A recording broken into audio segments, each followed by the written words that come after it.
Install Android 10 on Leagoo Power 5 via AOSP GSI Treble ROM.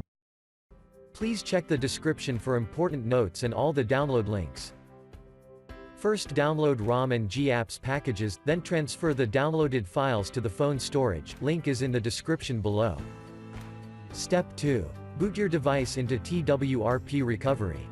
Once in TWRP, click on Wipe, Advanced Wipe, and select the check boxes, as shown in the image, excluding internal storage. Step 4. Swipe the button to wipe the device. Step 5. Go back to the recovery main screen, and tap on the Install button. Step 6. Navigate to the storage, and select the GSI ROM file. Step 7. Finally, swipe the button on the screen, to install ROM file.